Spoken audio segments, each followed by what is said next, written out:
day 32 and we're off to Yellow River to see some bird life. Yeah, actually there's bird life here. Yeah, it's beautiful, the outback, there's so many birds, it's just amazing. So yeah, not much to say. Had a restless sleep now that I know I'm going to Indonesia. The bikes I'm looking at, one of them's exactly the same as the bike I'm riding now, so it looks like there's no getting away from the dirt bikes. They're here to stay. Yeah, I've got people interested in buying my bike, which is great. So hoping within the next 2 weeks we'll be on to the next chapter, Indonesia. All right, I'll chat again soon. Bye. Hi, my name is Duncan and I'm from Kakadu here. So what brought you to Australia? Like, I presume you weren't born in Australia? Yeah, so I'm from New Zealand originally. I'm from New Zealand, wow. Yeah. And then when I finished my flight training, I wanted to do like a cool job or just cool flying job basically. So I went up to the Northern Territory to go job hunting and then I ended up here. Wow, did you just see it online or something, the job? How did you find it? Just basically looking around, just getting lucky, being in the right place at the right time and just putting yourself out there in the Northern Territory so you have a much better chance to find a job. Yeah. New Zealand is a pretty small country, there's not too much going on there. Oh dear, don't listen to him, New Zealanders. And what's the highlight of living here in Kakadu? The work, everything, it's so much fun, like the flying, the work, and like living with my the co-workers, they're all very amazing people. Wow. Definitely having a lot of fun here. Oh, cool. Nice one. All right, so just tell us how much the flights are and what they get from going on a flight. Yep, so the flights departing from Coimbra is $169 for 30 minutes. And we have another one, which is an hour, which is $269 for 1 hour. And do you fly both? I only fly the fixed wing. Oh, okay. Are you going to learn helicopter or? Oh, not anytime soon. The helicopter is apparently quite a very different method of flying compared to a fixed wing. Yeah, I bet it is. All right, cool. And did you want to say anything to your family back home in New Zealand? In case they see this? Oh, hi Mum. But, yeah, thank you very much. Okay, thank you.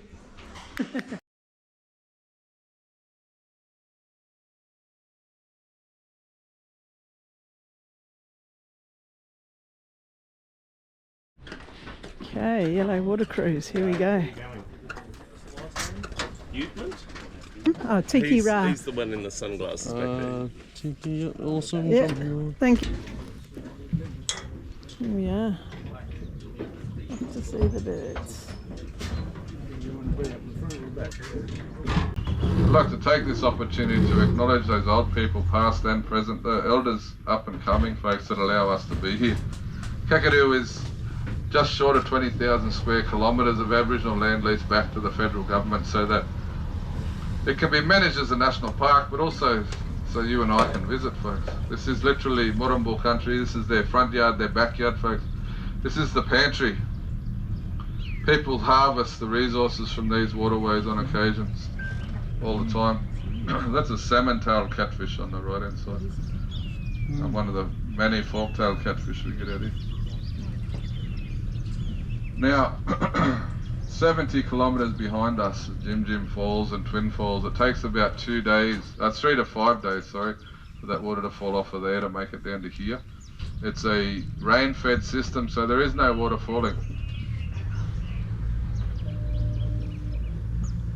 This is all fresh water. This is a rain-fed, and like I said, no rain falling, so.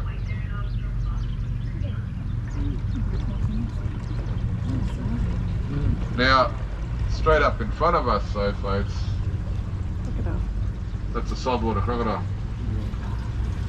Now you can't grow water lilies in saltwater, folks, at any level, so this is completely fresh water. Everywhere we go today will be fresh water. The nearest saltwater is probably about 5 kilometres away. Depending on the tide, it could be 25 kilometres away, but look like that. This crocodile here, we're going to call it him, folks. Everything over 3.5 metres, we're going to call it him. Everything under that, we're going to call it they and them, folks. There's no way of telling by looking if you've got a small boy or simply a girl. But once they get to this sort of size, folks, there's no worries at all on what they're dealing with here. Feel free to get up, move around, walk to the front of the boat. You know, just not everyone all at once on one side, folks. And this crocodile is simply throwing its weight around a little bit. It's trying to remind us whose waterway we're on. I'll put it on the left-hand side, I think. Folks, don't lean out towards it. It's the one under the boat we can't see, we worry about. It's not the one on the surface that is concerned. Now, you and I eat every day, folks, so that our metabolic rate can maintain our body temperatures at about 36.7 degrees. We're what we call endothermic. So that temperature is generated through our metabolic rate. Saltwater crocodile can't do that, folks. If it eats something, it's got to get up out of the water. It's got to get up on land and then digest that food that way. If it's a female full of eggs and she's gravid, folks, she'll climb out of the water, she'll grow those eggs up in the heat of the sun. So they spend their entire lives, folks, chasing the right temperature. If it's cold for a while, they just stop eating, folks. If you and I stop eating for 3 or 4 days, our bodies will start to digest itself to maintain that temperature. So we'll start to live off our own body fat, our own muscle. Crocodile stops eating for 3 or 4 weeks, folks, nothing happens. They're just going to be hungrier next time next time it's warm enough for them to eat again. Now, if you get a good look at the eye on this crocodile, folks, get a photo and zoom in on it later. It's got a gold iris with a black elliptical pupil. That'll be barely a little slither of pupil showing at the moment. After dark, they open that up. That lets in all available light. They see much better than you and I. The lumps and bumps down the middle of the back of that crocodile are called osteoderms. They're basically floating bones, folks. They don't connect to the skeleton in any way. They basically just form a bit of armor plating, I guess, over the top of that crocodile. Probably more useful when there was much bigger things around to eat them. But today they work like a solar panel, allowing that crocodile to heat up in the early morning and become active like this one. It was 15 degrees not long ago, but this crocodile has been able to warm up this morning and now become active. And try and come around the other side and put him on the other side of the boat. Well, we've been on the water for 35 years, so this is just an annoyance, hopefully. It's like, oh, you again. You know, we're not here to interact, to interfere, to intercept, you know, that's why I'm sort of backing off as it changes direction. We're just here to sort of cruise along and observe what's happening. So if you get a tour guide that is new to the game and they charge in, they cut them off, they interrupt what they're doing, that crocodile will hear them come and they'll go straight underwater. These are animals are smart enough to recognise voices, folks. They're smart enough to recognise faces. Yeah. I've been playing with these things from some way or the other since I was about 16. They've got a brain the size of a walnut, folks, and they use it all, eh?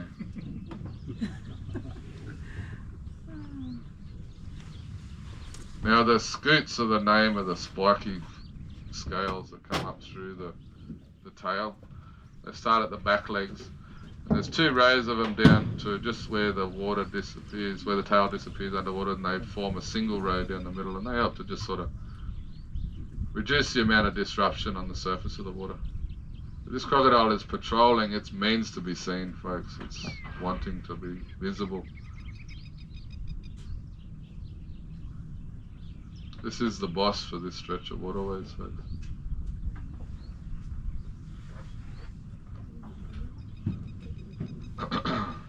Can you say how big his territory would be? Oh, he's basically here in yellow waters. You'll sometimes see him out the front there, but it's often about 1 kilometre or more of 7 females. But this time of year, they just got to tolerate each other. They all get jammed up as the water level drops. So people talk about them being territorial, but it's not really how it works. They have no choice in the dry season but to be jammed up. As the weather gets warmer though, this big fella will start to patrol and he'll start to hunt everyone else out of here that's not supposed to be here. But yeah, while we're cruising, look into the water, look off into the distance, look to the tops of the trees, look in the shadows underneath the trees. There could be wildlife any one of those locations. For example, we've got this greater egret on the wing here just flying off. There's a whole lot of whistling ducks up here, folks. You can see some are asleep, some are awake. These birds have been flying all night long. They landed about an hour before sunrise. They'll now spend half of their day asleep, the other half of their day watching for predators. They've got to watch the water, obviously, for crocodiles. They've got to watch the land for dingoes, for snakes. They've got to watch the sky for eagles, folks. So the poor things have got a pretty restless sort of a lifestyle. They fly all night long. They'll land in the shallows, feeding on the plants, the aquatic plants, and they're back up on the wing. And as the sun rises, they land here. But both these whistling ducks and the much larger magpie geese on the other side, being considered #1 bush ducker by the Murumbu, by the Binning, by the Mungai. The Binning refer to Aboriginal people in the north of the park, Mungai in the south of the park.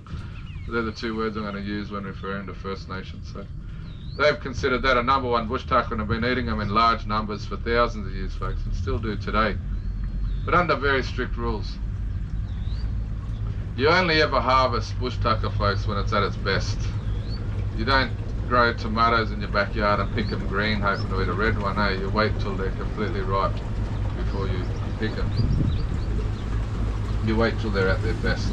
And bush tucker's no different, folks. The whistling duck, the magpie geese are at their best when they've been eating angulach.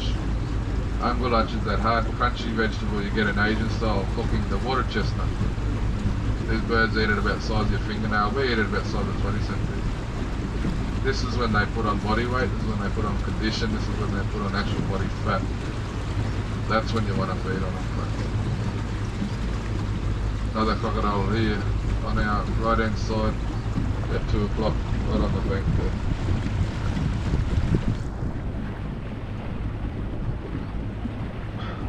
Now we're not going to stop for every single crocodile because at the moment, folks, we get nowhere.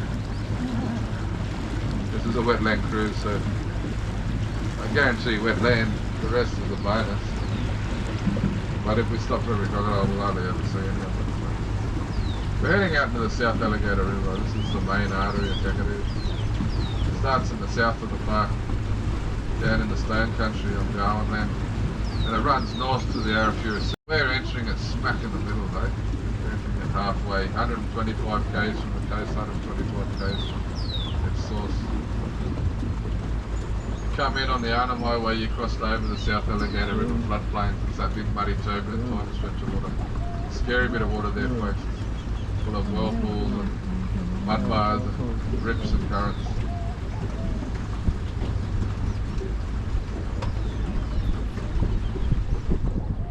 We might go downstream, I think, today. But yeah, that's 90 kilometres from the coast, it's 35 k's from here. But that river rises 8 metres during the big tide.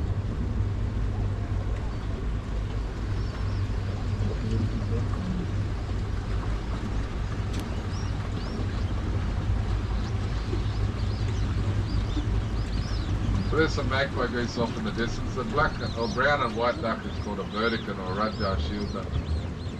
So they're another duck, but just not as numerous as the whistling duck.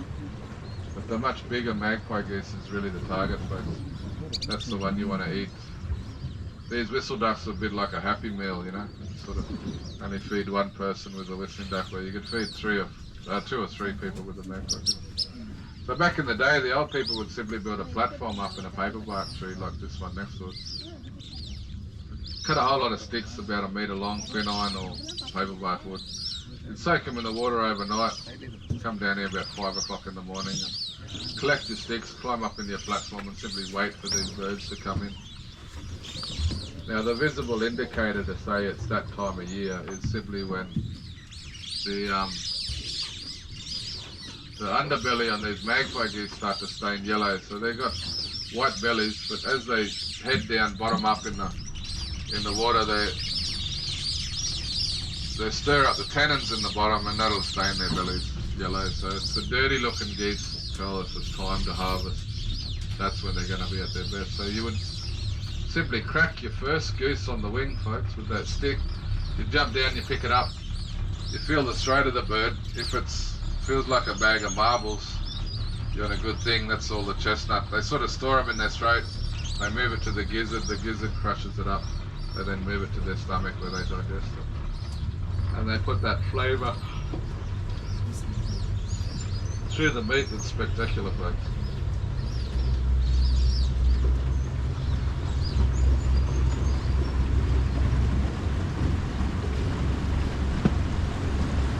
sea spilling out at Van Diemen Gulf. It's about 250 kilometres long.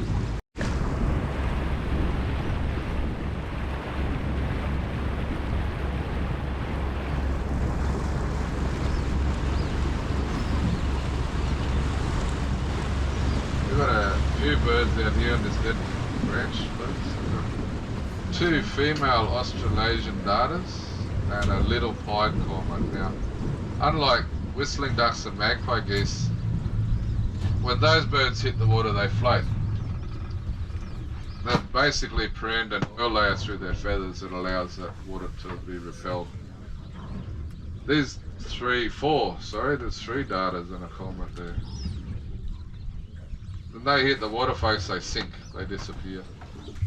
They get soaked through to the skin, so these are out drying themselves from fishing this morning. So that's all that's about, folks. But they are an angling species of fish, they're a fishing bird, so there is a possibility that they're simply bragging about the lot of fish they caught. We all know the story, yeah? No, it was that big. The one that got away. But yeah, we often just see that skinny little neck come up and the darters, and they come up with a fish on it and they'll flick their heads in the air and the fish will come off that beak. They'll then open the beak, catch it and swallow it down. So they spear those fish underwater. The cormorant grab hold of them, they got a little hook on the end of the bill, so they feed differently. Another crocodile on our left.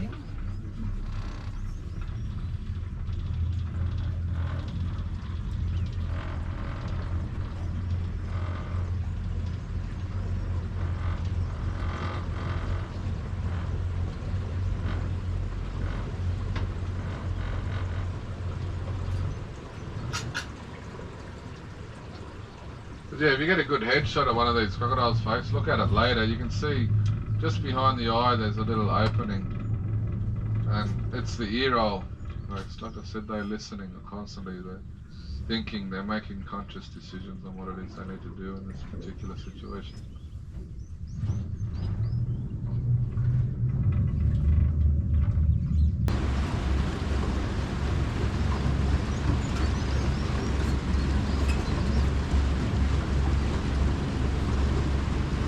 Folks, like I said, Kakadu's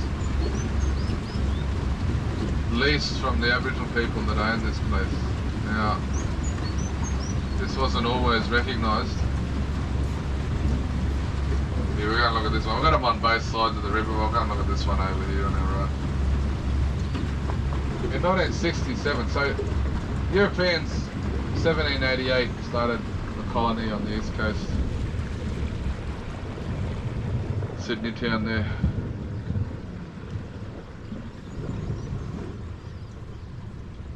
And they've occupied this space ever since.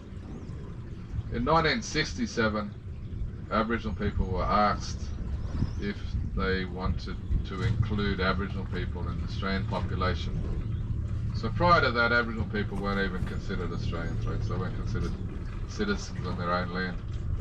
90% of Australia agreed that they should be considered Australian, and they were given the vote.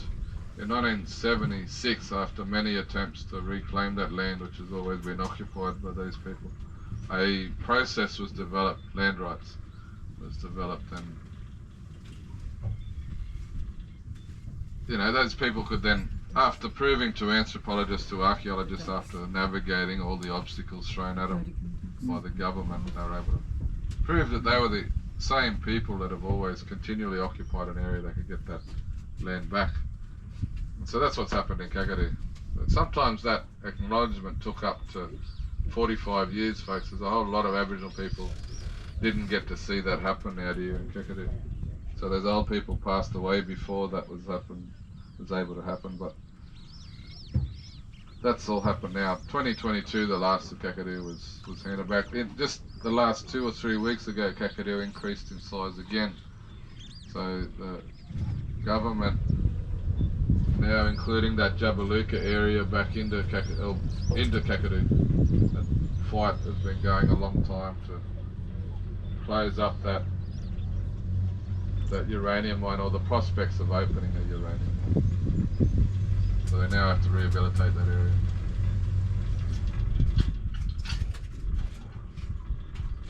That was the largest and cleanest deposit of uranium on the planet, and it's now securely stuck within the ground where it should be.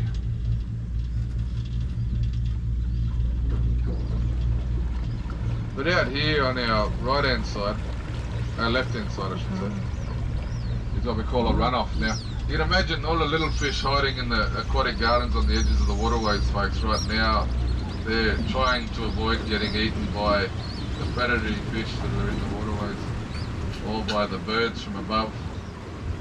But as the rain turns up, folks, this whole area will inundate underwater. The banks that we can see either side of us will become 3 or 4 kilometres apart. We can't see the banks in the wet season. But as the water level rises, there's a grass called a hymenacne that will sprout in the mud, and the water will flood it. It'll sit underwater for about 2 weeks till it's able to let go of the ground as it softens up, and then it'll float to the surface of the water, and that's where it'll stay until, like now, that water disappears, and so does the grass. So this whole area out beside us will become a big floating grass sort of nursery for all those little fish, a sanctuary away from those predatory fish.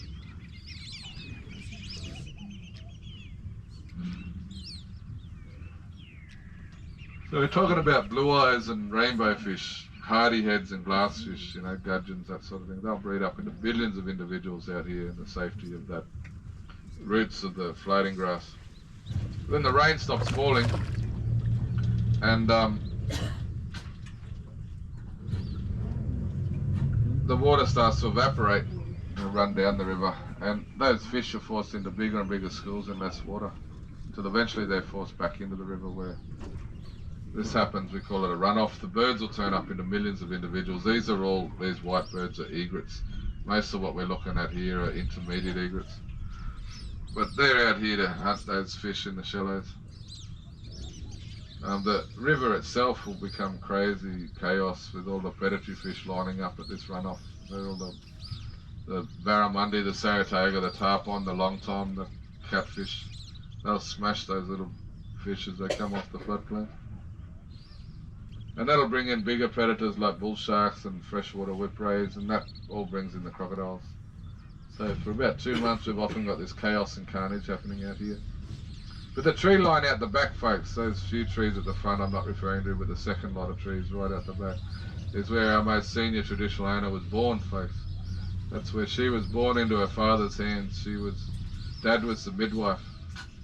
Dad heated up the leaves on the fire that placed on Mum's belly that would help her with her labour pains. This is a completely unassisted birth, folks. She was one of 9 children born out here in the bush. And this is where their story begins. This is that birthing place.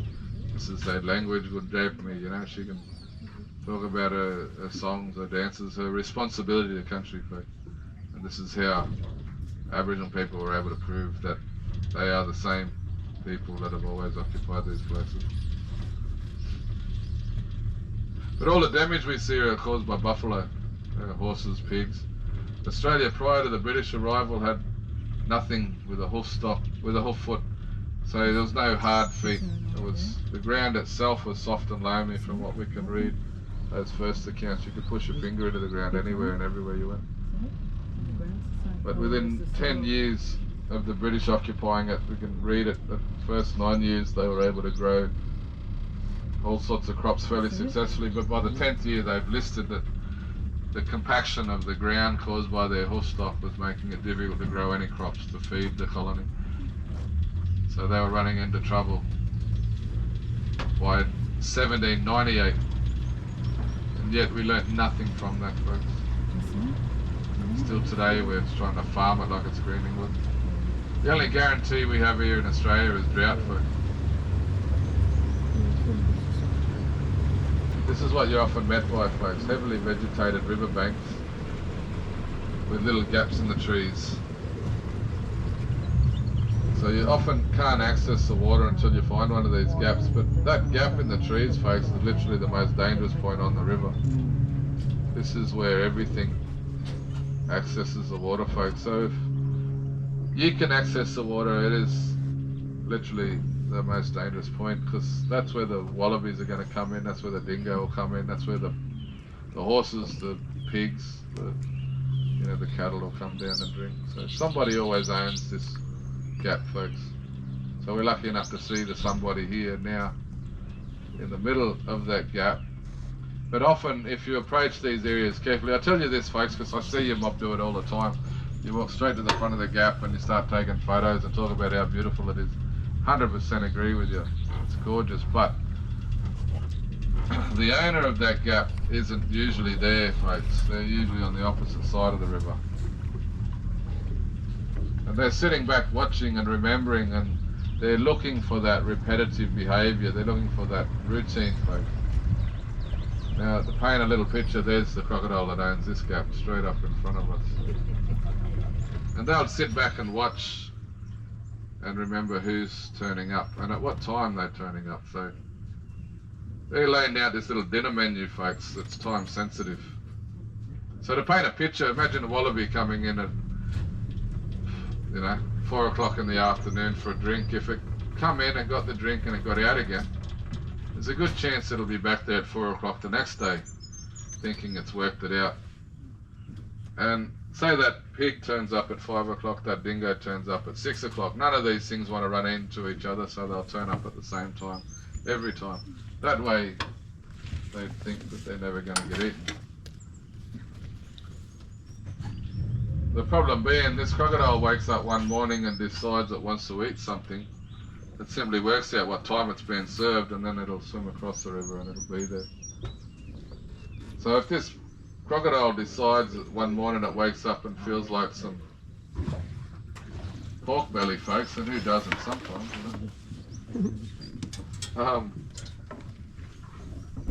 then they simply swim across the river and they turn up at 4:45. And they sit there and wait. They'll drop down into the water column, they'll hold their breath, they'll starve their blood flow to their extremities, so no new blood in the legs or tail. And just concentrate around that heart, liver, kidney, brain.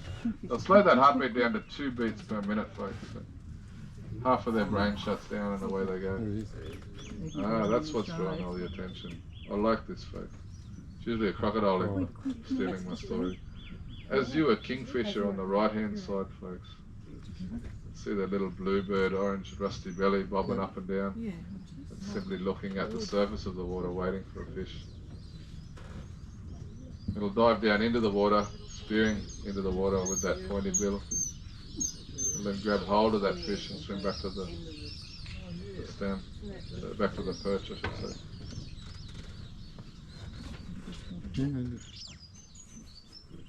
You and I have a bite pressure of 125 to 150 psi.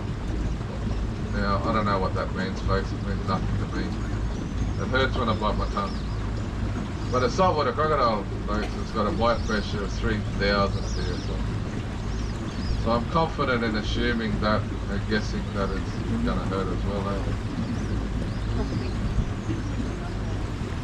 Another one up here on our right hand side, up on the bank, folks. Sunbaking. It's obviously successfully fed this morning, or maybe it fed last night. Now using the heat of the sun to digest it. So whatever that crocodile latches onto, folks, is going to sing out, it's going to empty its lungs in that immediate second. It'll then take a breath the following second, try and think what it is it needs to do.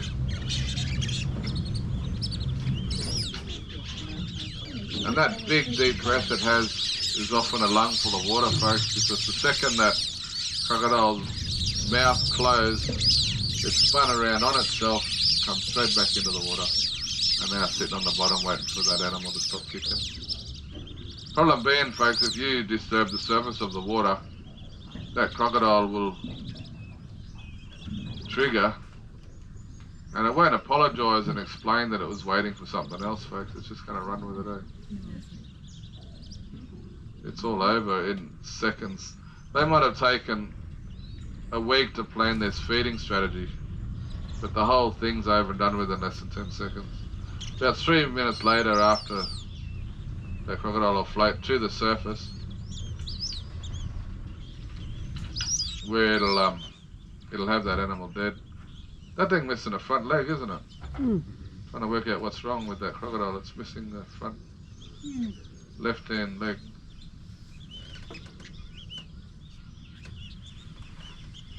Huh. Now a crocodile can have its leg bitten off by another crocodile face, and it'll go, oh no, and it'll stop the bleeding itself. It can consciously choose where the blood flows to. So now a crocodile bites our leg off, it's all over, eh? We've got no way of slowing that blood flow leaking out of us. So this is the largest of the egrets. This is the greater egret. You see a little one smaller than that. If you see one a little bit smaller than that, it'll be an intermediate egret. Most of what we're seeing out there are little intermediates. You see one a whole lot smaller than that, it'll be a little egret. It's walking with a horse, a cow, or a buffalo, that'll make it a cattle egret. But at 3 o'clock off the side of the boat, we've got another Nankeen night hare. This is an adult bird, folks. Got a juvenile back, a couple of juveniles back there. But folks, this bird's obsessed with its own reflection, eh? This is a result of Instagram.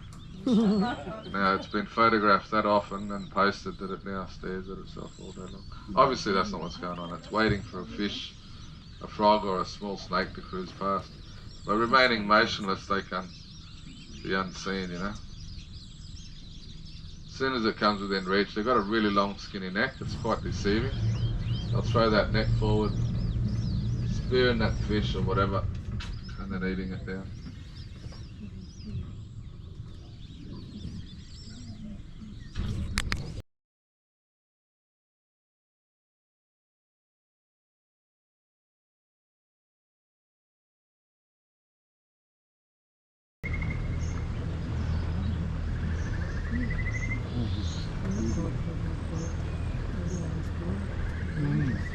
I'll just turn it off and float down.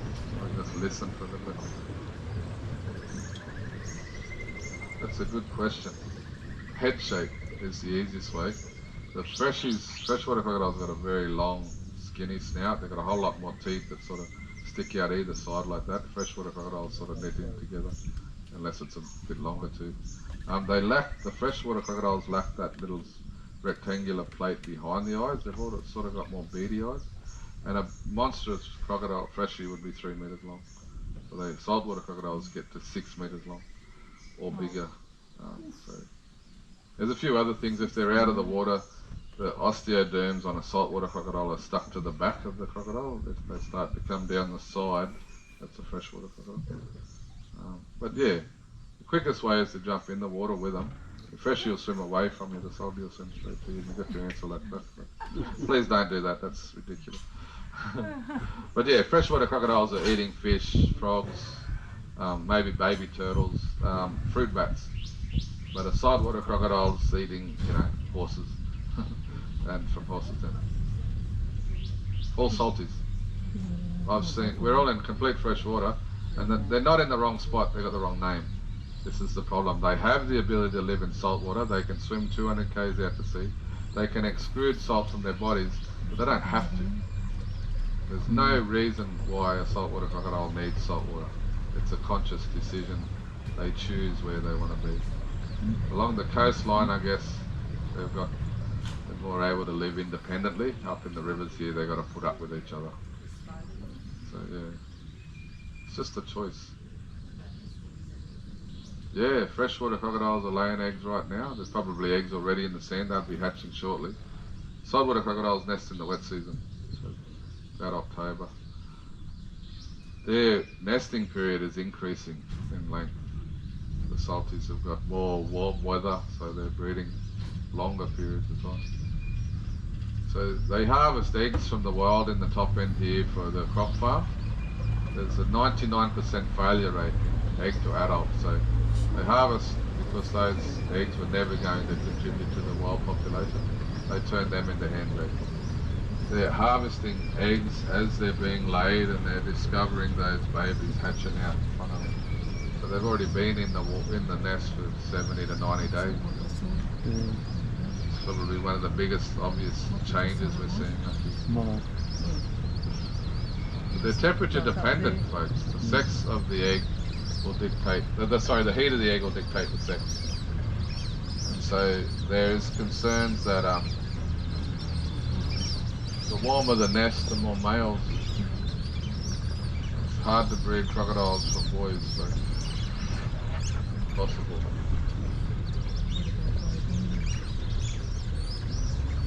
Females, on the other hand, will possibly clone themselves under those conditions. Parthenogenesis. I don't know if it's ever been seen in crocodiles. We've seen a lot of other ones. Yeah, another one on our left hand side. Always another crocodile, friends.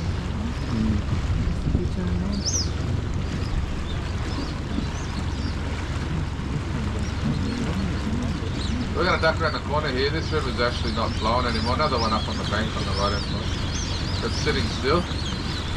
There's still water running in from above, but there's a little land bank here that's sort of spilling out to the floodplains or every other direction but down the river.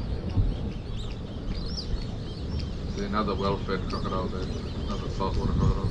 So ginga, we call that saltwater crocodile in language, folks. Indo-Pacific, estuarine and saltwater crocodile are the three names used for this animal. That all sounds like saltwater to me, folks. That crocodile will literally go onwards and upwards as far as the water will take it. They'll climb small waterfalls. They'll travel 7 or 8 kilometres over land, folks, between one water body and another. They do this very slowly, but they do it.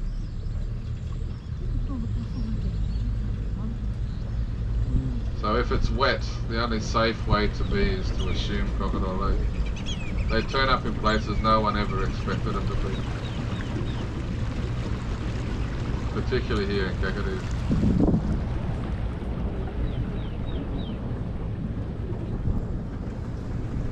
They've surveyed areas above waterfalls that were way too big for any crocodile to scale, and then found the crocodile on the 3rd year they've surveyed. It's surveyed by snorkel. And they've discovered this 4-metre crocodile on the 3rd year. It had just been sitting back going, what the hell are you mob doing, you know? Looking back, watching.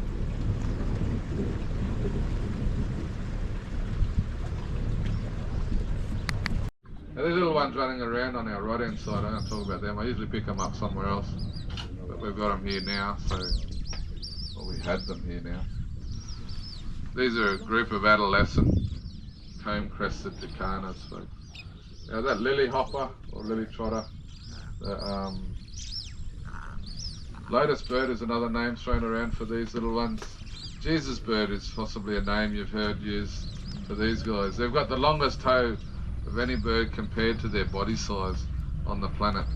So that toe is literally 2/3 their body length, and that allows their body weight to be dispersed across the lilies. So apparently Jesus had long toes, folks. Maybe that's how he walked on the water, I don't know. But yeah, no, because they appear to walk on water, they call them a Jesus bird. But comb-crested jacana is the formal name. We've got one young adult here at 3 o'clock. Now when a male jacana sees a female that he likes, folks, that little red comb on the top of the nose there will go bright red. That female will spot this, she'll fly over and check him out. Now, if he likes what he sees when she gets there, he'll show her the nest he's already built. And he's proud of this nest, folks, you know. It's a little donut of aquatic plants about the size of the palm of your hand on a lily pad. And if she likes what she sees, she'll stick around, you know. She'll produce 4 eggs, or they'll produce 4 eggs together. But on laying that 4th egg, she's out of there, folks. She's gone. She's exhausted her resources. She's got nothing left to give. So dad'll sit, that'll incubate, that'll hatch them out. That'll play the parent role, folks, after months produce those eggs. She's off to sort of regain that lost, you know, resources. So they hatch out tiny, folks. You can imagine how small an egg that bird's going to lay. So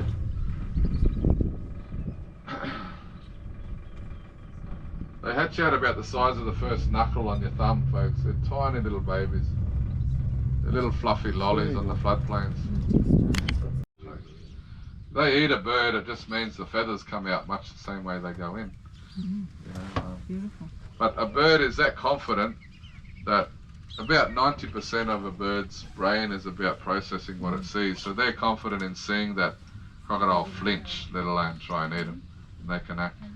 Little juvenile pied heron right beside us. He's in the process of molting out the juvenile feathers and into the adult feathers.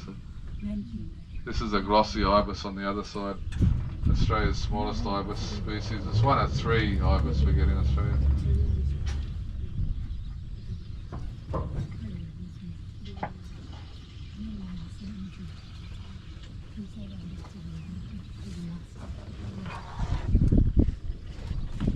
Just some shade.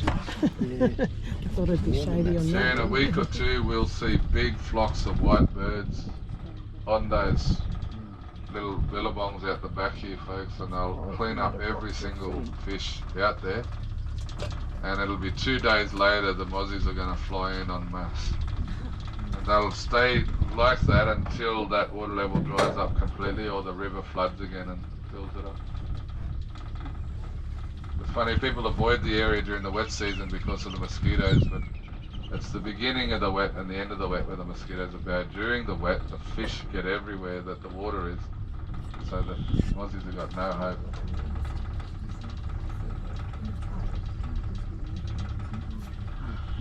They're not too bad at the moment.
This is a whistling kite singing out, folks.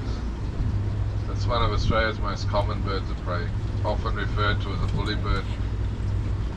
It'll sit up high and watch all these other birds fishing, and as they successfully catch a fish, that kite will fly down and snatch it straight out of the beak of that bird. So this is the name woolly comes from.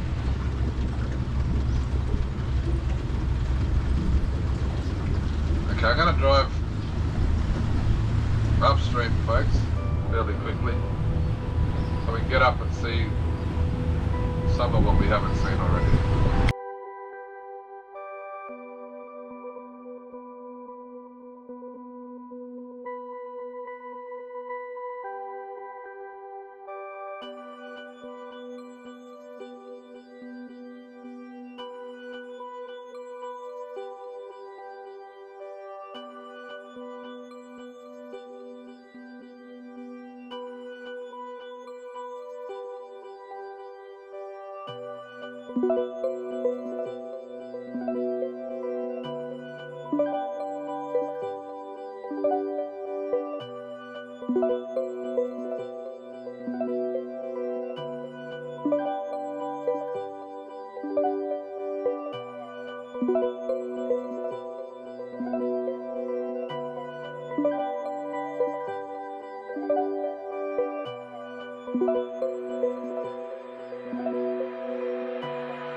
That's a royal spoonbill with the whistling ducks.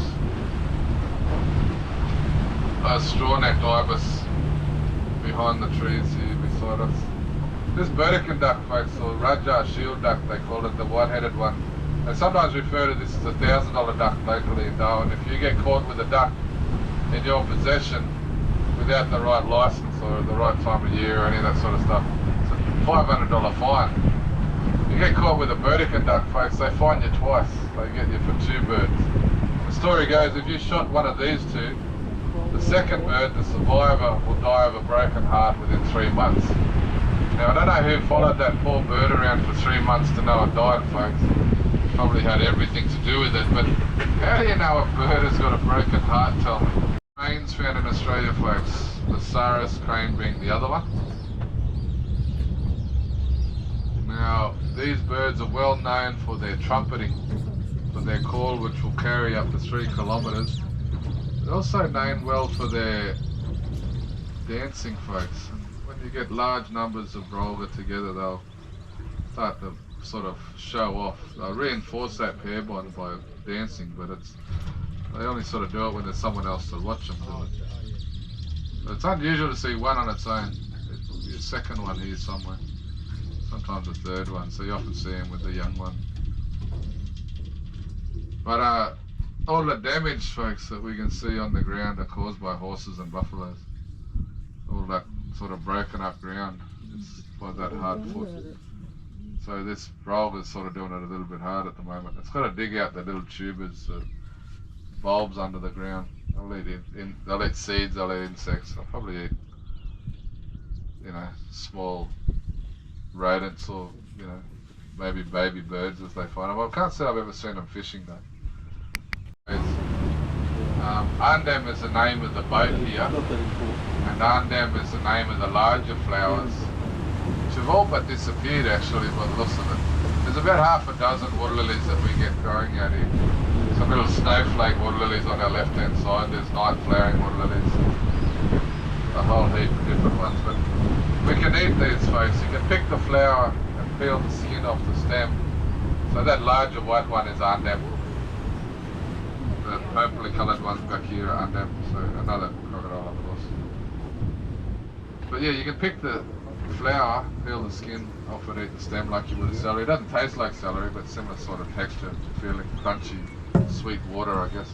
You can harvest the bulb out from underneath the mud, cook that up like you would a potato. You can harvest the seed from that flower when it's finished flowering, turn that seed into flour and then cook a bread from it, folks. So it's a really good source of carbohydrates and starches. And they're quite an oily seed, so I'm sure there's more beneficial parts to that seed that I don't understand. But they basically open the first day purple, and then they close at night time and they reopen the next day, and they open and close and open and close. I've never been able to look at the one flower long enough to tell you how long it does last, but eventually they bleach out white. So the old flowers that are, often white in colour. But yeah, you can harvest the bulb out from underneath the mud, like I said, eat the seed. While you're harvesting these foods, you're feeling with your feet for turtles, for file snakes. You're going to take what you, like I said, you're in the water. This is the hard bit. Now, obviously, there's never been a day in the life of Murrumbul people or any of these Aboriginal mob along the top. You're accessing the water they didn't have to consider. And there is protocols, there's procedures on how to get into the water. And I'm not going to give them to you folks. I've helped harvest stuff from the waterways here. It's nerve-wracking to say the least. But we do dangerous things every day of our lives. You get in a motor car up here, you drive at 130 kilometres an hour past someone else doing the same sort of speed. It's really dangerous. Well, everyone follows the rules, it's sweet. The second they don't though, it goes really bad. It goes really bad really quickly. And this is no different, folks. What you would never do, I'll give you a couple of nevers, I won't give you a how to. You'd never do it alone. You'd never go out and harvest from a waterway on your own. You'd never come back and do it the next day. You'd never return to the same spot. You've bluffed them the day before, but they'll be ready the next day.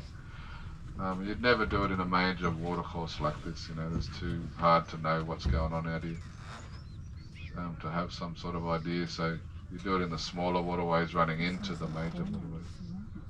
But yeah, people still harvest these foods, folks, on occasion, still eating file snake, they're still hunting turtle, they're still eating water lilies on occasion. But this is a better look at some of those magpie geese we were talking about earlier. Bamaru in language, folks, Bamaru is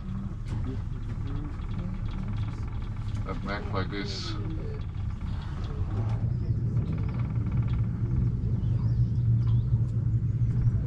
Gorgeous morning this morning. What's the black bird? Ah, that is an Australasian darter. So the three we saw with the cormorant were all females. This is the male. Wow. Excuse me. So yeah, the males are all black. So they sort of got that whole tuxedo thing happening, folks, you know.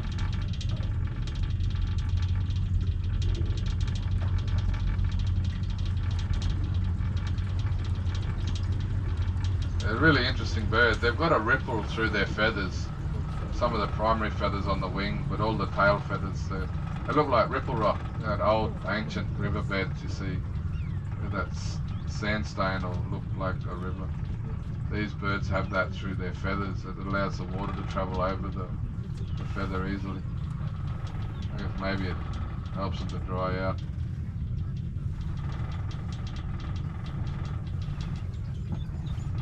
Yeah, very impressive looking bird. Often referred to as a Kakadu Loch Ness monster face, because you see that neck in the water, that head pop up and then straight back down again, and you're not quite sure what you've just seen, and you're sitting there waiting for it to pop up again and it doesn't. Barra swimming through the shallows. I think it's a barra.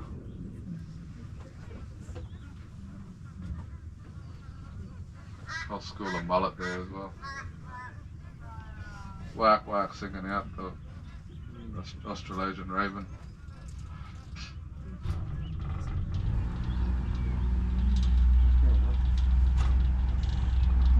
But yeah, there's also these big pink flowers, folks. This is your lotus lily. This is the same species as the sacred lotus you get through Asia. Different to the lotus you get through Egypt. But that also produces an edible seed, folks. So where the flowers finish flowering, got a bud that hasn't opened yet here, but you can see what look like little shower heads sticking up. Now, yeah, another crocodile there, well done. When these seeds get to about table tennis size, when the little pods, I should say, get about tennis ball size, I should say, you harvest them, you bust it open and peel the skin off the individual seeds. There'll be about a dozen in each seed. And eat the white flesh, folks. It's like a green bean crossed with an almond, eh? It's absolutely beautiful. You can harvest the bulb out from underneath the mud as well and cook that up. If anyone's had Korean barbecue, you probably had lettuce chip. They look like a drain hole, eh? They got holes through them. Yeah, sort of these holes through the root, but they taste awesome, folks. But if you have a look at the leaf on the surface of the water, the big sort of pale green leaf, see any kind of water floating around on top of them, it sort of beads like mercury does on the surface, like mercury on a table. And the leaf itself is hydrophobic, folks. It's waterproof. So, a million tiny little hairs that holds the water off the surface of the leaf and will repel it. So when you're finished harvesting your turtle, your snakes, your lotus lily, root, your seed, your water lily, you're going to find the biggest loaf that you can. You snap it off on the stem, dunk it underwater. You then bring it to the surface, tie it off at the top, tuck it up under your belt. That's your Yeti bottle before Yetis existed, eh? That's how people carted water around back in the day. Well spotted up the front there. We'll look at this one too. On our right hand side, Marawuti, the white-bellied sea eagle, folks. I'll come back. Now I can hear that crow, but in this single paperbark tree on its own, at the top of the tree is a big white chest, a white neck, white head. This is the white-bellied sea eagle, folks. This is Australia's second largest bird of prey. The wedge-tailed eagle being the bigger one. You'll see wedge-tailed eagles, you know, in the drier parts of Kakadu. I've seen them 4 minutes up the road, but you generally won't see a wedge-tail out here over the water. There goes that crow.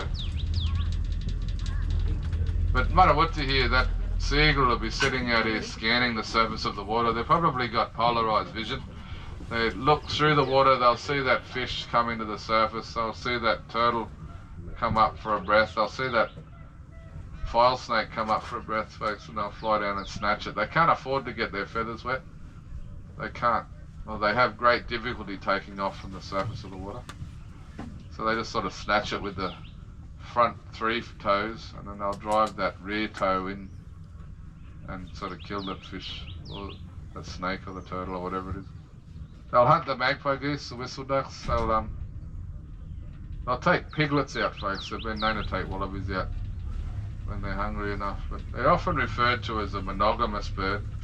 People like to tell you that they pair bond for life. It's simply not true, folks. Yeah, the second bird looks like the male on the right hand side, the female on the left hand side on the other paperback.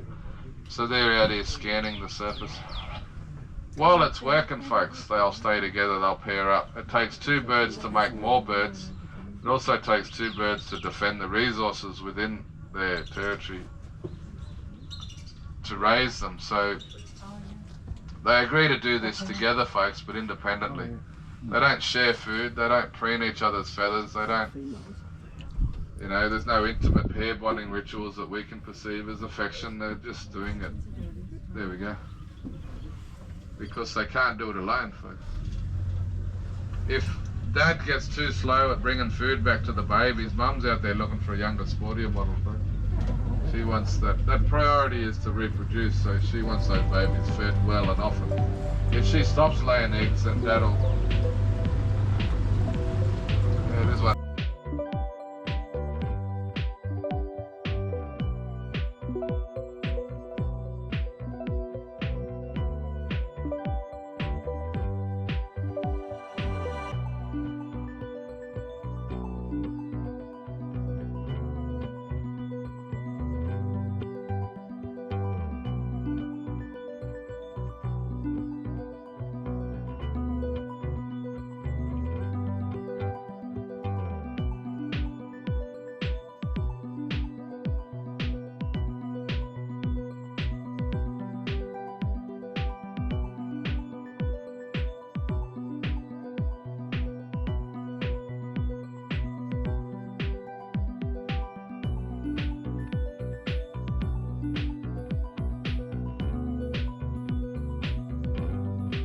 Here, folks.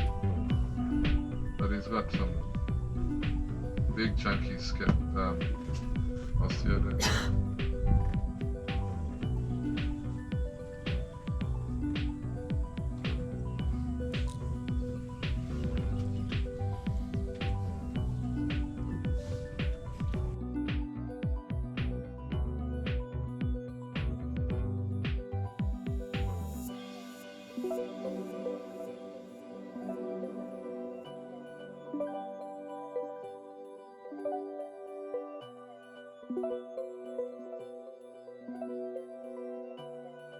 If that's the right crocodile, I think it is. That's our biggest regular crocodile here. He's the boss man for this stretch of the river.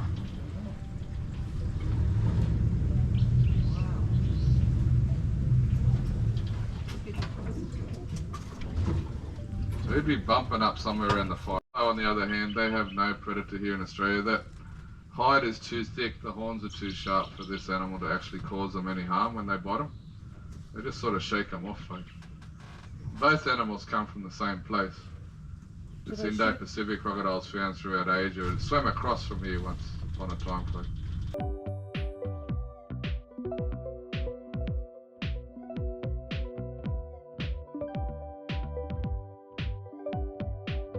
A little further from here, there's a dead pig in the water. And as he swam up to the pig to bite it, just as he opened his mouth, this crocodile bigger than him grabbed hold of him by the chest, just chucked him around like a rag doll. This thing was about 6 meters long, folks, so it was half the length of this boat. And I never saw that big croc again, you know. It just sort of pulled him up. But it appeared to have left that pig there for him to show up. I've seen crocodiles grab a dead catfish by the fin and pull it out into the river and leave it there and then just swim away from it and wait for something else to come in for that. But I have seen 2 freshwater crocodiles this year. I saw 3 last year. I saw 3 the year before.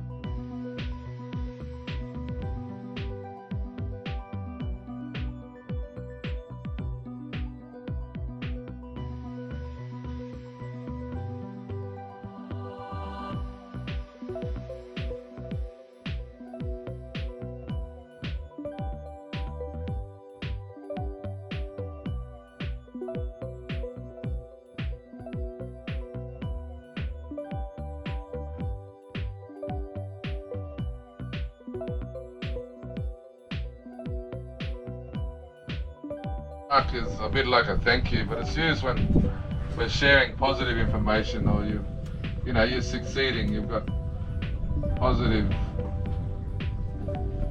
experiences that you're sharing, you'll hear that word, come back.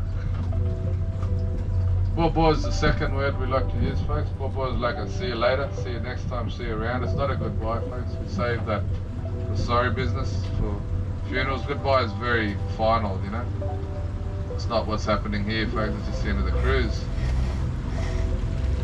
But on behalf of Kakadu Tourism, Kawinda Lodge, the Murrumbul people and myself, folks, thank you for coming. Come back, Bobo.